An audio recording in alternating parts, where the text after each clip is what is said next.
띠링띠링 곰70 안녕하십니까 여러분, 블랙판다곰입니다. 이번에는 어떤 이야기가 여러분들을 기다리고 있을까요? 그럼 바로 이야기 속으로 들어가 보도록 하겠습니다. 시청해주셔서 감사합니다. 유진은 짐을 정리하며 방 안에서 라면을 끓이고 있었다. 이사 첫날 밤이었다. 그때 천장에서 쿵쿵 하는 무거운 발소리가 들렸다. 윗집 진짜 시끄럽네. 유진은 이어폰을 끼고 무시하려 하지만 의자 끄는 소리까지 들렸다. 503호, 좀 조용히 하라고 전해주실 수 있나요? 관리인은 그 집이 5년째 비었다고 하였다. 천장에서 계속 쿵쿵 하는 소리가 들렸다. 유진은 엘리베이터 안에서 이웃집 할머니와 마주쳤다. 밤 11시 넘으면 윗집을 쳐다보지 말라는 말씀을 들었다. 유진은 할머니의 말을 듣고 윗집 초인종을 누르려다가 멈칫했다. 유진은 그냥 집에 왔다. 하지만 바로 이상한 낌새를 눈치채고야 말았다. 바로 천장에 금이가 있는 것이다. 이게 뭐야? 유진은 도저히 참을 수 없어서 윗집으로 올라가 보기로 하였다. 유진은 초인종을 눌렀고 반응이 없자 문을 열어봤는데 기묘하게도 문이 열렸다. 문이 열려있네?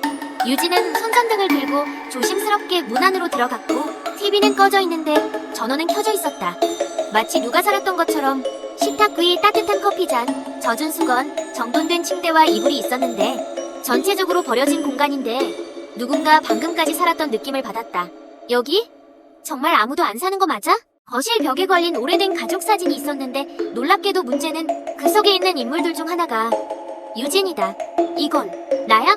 유진이 가사진을 바라보며 과거 기억이 잠시 반짝였다. 어린 시절 유진의 아파트 복도에서 웃고 있는 아이, 한 소녀가 손을 잡고 있었다. 유진은 그 집 안에 있을 때 문 밖 복도에서 작은 발소리를 들었다. 그리고 문 밖을 나가려다가 유진은 심상치 않은 것을 발견했다. 방금처럼 가족 사진이 있었는데 아빠, 엄마, 유진, 그리고 눈이 없는 소녀가 있었다. 그리고 그 밑에 나는 아직 여기 있어요 라는 낙서가 써져 있었다. 그리고 작은 방 안 서랍이 낡은 일기장에는 표지에 아이 글씨체로 언니는 날 기억하지 못할 거야 라고 적혀 있었다. 유진은 점점 이상한 기분이 들었다. 아니, 그 이상으로 무서운 기분이 들었다. 그리고 유진은 갑자기 소리를 질렀다. 깍! 뒤에서 무언가가 유진을 잡았던 것이다. 언니, 왜 나를 잊었어? 라는 소리와 함께 유진은 뒤를 돌아봤지만 아무도 없었다. 유진은 이불 속에서 벌떡 일어났다. 어제 윗집에 들어간 건 꿈이었나?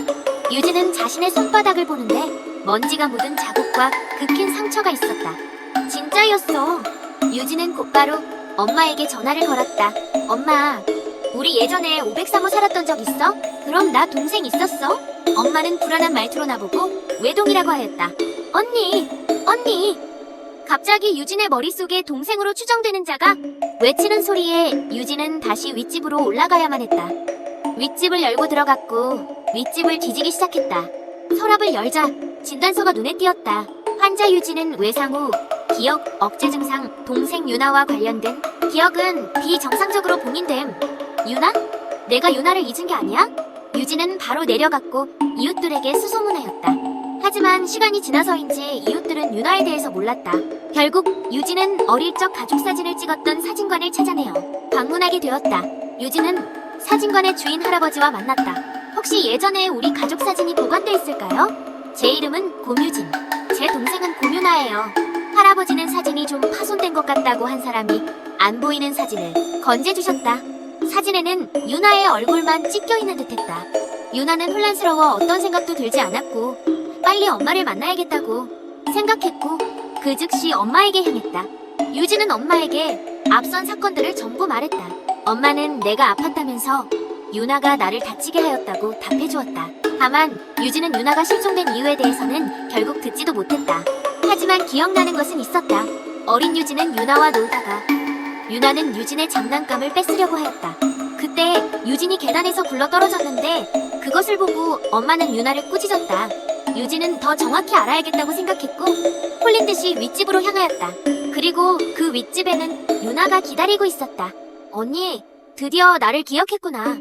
유나는 언니에게 미소를 지으며 마카롱을 건넸다. 언니, 이제 모든 게 기억날 거야. 그날의 기억? 엄마는 유진과 유나를 떼어놓고 유나를 방 안에 가두었다. 유나는 울면서 열어달라고 했지만 유진은 그 방을 열지 않았다. 그리고 유진은 미소를 지었다. 아니야, 내가 그럴 리가 없어. 유나야, 미안해. 유진은 그 문을 열어 제꼈다. 그리고 금이 간 벽을 발견했다. 유진은 본능적으로 그 금간 벽을 망치로 깨부셨다. 그리고 방 전체가 붉은색으로 물들었다. 기억했구나. 그럼 언니 내 모습을 봐.